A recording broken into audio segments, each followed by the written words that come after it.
All right, fellas, let's go ahead and get started. Appreciate y'all coming through. Today's topic is going to be no excuses. So before we get to talking, we got our man Will here. Will Lambley, he's from Owasso, Oklahoma, close to Tulsa. He went to Rejoice Christian High School, class of 2021, and he's currently a communications major here at the University of Arkansas. So y'all give Will your undivided attention. No excuses. I remember when I was sitting in a doctor's office in May of 2019 in Baltimore, Maryland, as my dad told me these words when I'd just been diagnosed legally blind. Some might say it's a miracle that I'm where I'm at right now. Rather, I'm here to tell you guys today about one of the most important things in my life: no excuses. Like a lot of you guys growing up, there's nothing more that I love to do than be around my friends and play sports. And you guys know, when you're in the moment as a kid and right now, you never think that's going to change. It wasn't until a high school football game in my sophomore year of high school in December of 2018 where everything surely but slowly started to change. As I looked up at the scoreboard and realized I can no longer tell what the score was, I looked at all my teammates and they were all blurry. And I remember just thinking, man, this is so odd. Like, what is even going on? 2 weeks later, I can no longer drive. 1 month later, I could no longer make out the faces of my parents, my friends, coaches, teachers. 2 months later, I was told there might be a chance that I'm legally blind. 6 months later, I was diagnosed legally blind after having 20/20 sight my whole life. As you guys can imagine, the first thing that started to fill my head was excuses of what can I still do in life. And it wasn't until my dad told me these two powerful words that my mindset and my life started to truly change. Those words were no excuses. 3 hard but powerful lessons that I've learned of why there's no excuses that I want to share with you guys is lesson number 1, your attitude has to be greater than your outcome. You guys know, it's hard to have a great attitude every single day in every situation. But for myself, when I started losing my sight, and even at times today, when it's hard to have a good attitude, I have to reflect and ask myself, what am I focusing on? Most of the time, I'm focusing not on what I'm focusing on what I can see, on the bad situations that are happening in life. But then, when we focus not on what we can see, but focus on who you have the ability to be, man, that's why I'm up here today. And that's why, it's easy for me to have a smile on my face, because I know that one situation is not going to stop me from doing what I want to do and having a positive attitude every single day. And what's awesome about the situation you guys are in, being football players at the University of Arkansas, is a lot of people are going to look to you guys as you guys walk around the campus or just in public in general. And your guys' attitude, just you walking in a room, smiling, despite what you've gone through, by smiling, knowing that nothing can take your attitude, knowing, man, the only disability in life is a bad attitude. Man, you never know not only how it can change your day, but how it can change the person next to you, how it can change their day. And you know this by knowing that your attitude has to always be greater than whatever the outcome is. And the second lesson is your work ethic always has to be stronger than your strongest excuse.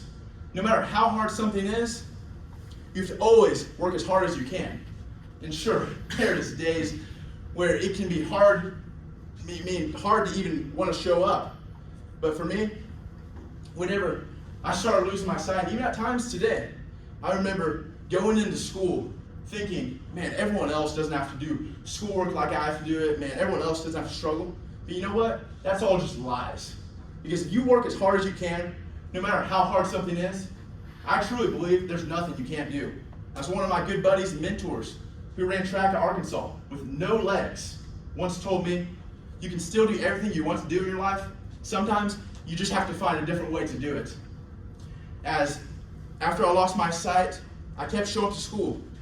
I started working with a computer where it talks to me, and this can be very discouraging. There's many days I just wanted to throw it at like the person next to me, but by just I kept going every day. I eventually was able to do schoolwork just like everyone else, but in a different way. And I graduated high school. And now, as I navigate around the University of Arkansas, I usually walk around with my stick so I don't just tumble down stairs or anything that could be in front of me. I'm able to figure out where it is. And sure, times can be discouraging, but by not giving up, man, in not giving up, even in our hardest times, man, that's when you'll learn some of the most important lessons, and that's when you'll truly grow the most. So for you guys, man, whether you guys are in the classroom, always give everything you have. Whether you're out there just in the weight room working out, man, give everything you have, because you never know, by giving everything you have, you never know how far you can not only take yourself, but how far you can take this team to truly do something that has never been done at this university. And you'll never know that if you never give everything you have, no matter how hard, whatever you're facing is. And this is why your work ethic always has to be stronger than your strongest excuse. And then the third lesson, which has been most important in my life, is to put others first. I'll say that one more time. Put others first. As you guys know, hard seasons will come, but what I want to encourage you guys with is, in life, when you put others first, when hard things come and your focus isn't just on yourself and how the situation is affecting you negatively, then you'll learn that everything happens for a reason. As when I start losing my sight, and even today, there's days where if I get down, I have to reflect and ask myself, who am I focused on? And every time, my focus is on myself. But when I put my focus on, man, how can I help someone else? How can I encourage someone else? Man, that's how I'm truly able to smile, despite whatever might be going on. So for you guys, despite whatever's going on, when you put others first, despite what's going on in your life, you never know how it can help someone else, and more importantly, how it can help your life. When you put others first, I feel like you can truly live with a smile, despite whatever you're going through. Knowing that, man, there's going to be people you come across, whether it's in the classroom, someone you never know what they could be going through. By you just going out of your way and asking them, man, how's it going? Or someone just walks through the football facility, whether it's a coach, man, you never know what these coaches could be going through on the daily. Or whether it's just a teammate. When times are hard, you got that last sprint, and everyone, just feeling terrible. But by you stepping up and be like, hey man, let's go. We're trying to go places that haven't been to at this university. And we're gonna get there because we're gonna put others first. So by you guys just putting others first and being the change. In this world, if you truly look around, you see a bunch of people that are takers. That's all about themselves. But you guys have the opportunity to not only be changed for this world, but to be the change for this football program. I know some people might say you guys are just freshmen, but I think you guys are truly the change that this program needs. And you guys can be the change by being a giver, not a taker, in everything you do. Simply putting others first, despite the circumstance, knowing that you never know how you can impact not only your life by doing that, but how you can make a difference in every life that you encounter, knowing that difference makers overcome by putting others first. And when you guys see me around, as I'll be at all the practices and I'll be around the facility a lot, I never want you guys to feel bad for me. Rather, I want you guys to ask the same question that I have to ask myself every day. What's holding you back from bringing your absolute best attitude, work ethic, and the ability to put others first?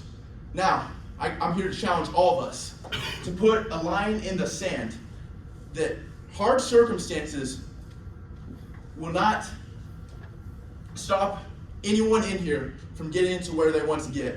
Because at the Arkansas Football Program, we're not making any excuses. I appreciate all you guys, and anything you guys ever need, no matter what it is, I'm always here for you guys. And if anyone has any questions, we'll open it up for questions, just about maybe how I get around, or what I see, or just anything in general. I appreciate and love all you guys. Hey Will, can you tell us What do you see? Can you Yes. see anything? So right now, so what I see, I cannot tell any of you guys are in there, but say, Danny, can you walk towards me? Yeah. So say if Danny walks towards me, I'll tell you when I can make out he's there. About right there, I can tell he's there, but I wouldn't be able to tell who it was. But I can usually tell when Danny's in a room because you guys know he's a loud voice. And it's just, I really appreciate Danny because like I appreciate when guys come up to me at practice, whether it's like Rocket or just anyone on the team, and just like comes up because I'm a big like. Ever since I lost my sight, I feel like I got to make it up with my energy. Like can't let my sight hold me back. So I got to pick it up with the energy. I got a question. Yes. What's been the most challenging thing for you? Since Yeah. It was Joey, right? RJ. RJ. Okay. Oh yeah. Sorry. I thought it'd be the same voice. But I would say the most challenging thing is I would say first when I started losing my sight, it was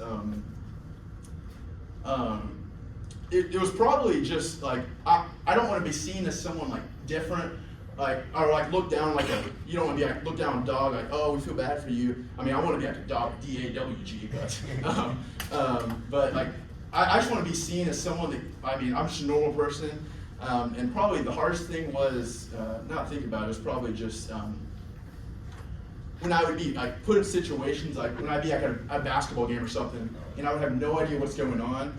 And like in the past, I'd be like, like zoned in, but yeah, that's probably been the toughest thing I would say. Any other questions? Look, man, I got one question. Yeah. So, is it something that like you went to the doctor and they've been told you about, or is it just Yes. like, So it was a really weird deal. So it was like it was a genetic thing. And when you hear genetic things, someone in your family's had it. But we started going around the Tulsa area where I'm from, and just no doctors knew what was going on. So we eventually had to go to Johns Hopkins in Baltimore, and they eventually figured out it was like a really rare genetic thing. And the condition's called Leber's hereditary optic neuropathy, which I had no idea what that means, but pretty much it's where all my central side is gone, which have a little bit peripheral. So if someone got really like this up close, I'd be able to tell they're there, but I wouldn't be able to tell who it was. But yeah, that's pretty much it. I also have one more question. Yep. So Sorry, RJ what's your name? Dylan. Dylan, okay. So RJ talked about some of like the disadvantages, but have you seen like any blessings? Oh yes. The biggest thing in my life has been my faith and just trusting in God through every season, and by just knowing that I truly believe that when one door gets closed, another door opens. And I've loved sharing my story with different like college football teams and just meeting people, because something I want to encourage you guys with too is like when you're going through like hard times, like use that to help others. So that's been one of the biggest things that's just like brought me out of joy, I would say. But yeah, it's definitely opened up many doors that I wouldn't have been there. And was it Dylan has? Yes. Okay. Yeah. Tulsa area. Yeah. Oh yeah. 918. Probably not the best football area, but his school does dominate. I'm not trying to act like Tulsa's the best or anything. His school might be up there though. all right? So like, when you getting up in the morning, you see yourself how you do it. Okay, so when I get up in the morning, so what I usually do is, I keep my hair pretty, I actually got a haircut yesterday. If you guys know Jamarcus, I got a haircut from him, but, so when I get up in the morning, I usually go work out first, then I usually, it's pretty normal now, but when I first started getting up, I think I had to like put everything in order, like where my clothes is, and like short sleeve, long sleeve, what matches, what doesn't match. And then I have to make sure like I use my iPad for class, and then my computer and phone. I have to make sure everything's like in order, so I know where it's at. It's easy to like. It's definitely helped my organization, I would say. So I have to make sure to know where everything's at. I got a question. Yep. So like, is it like pitch black or like you see? No, it's not pitch black. It's like a blur. So I can't tell you guys are there right now, but like. You know the light on in the room. Yes, I can tell the lights are on the room, but if it was like a dim light, if it wasn't as bright a light, then I wouldn't go tell it's in the room. And kind of why I wear glasses is because if I'm not wearing glasses and there's like light, they can cause a lot of pressure, and it's not too much pain, but just a little bit of pain on my eyes throughout the day. Yeah. So that really helps.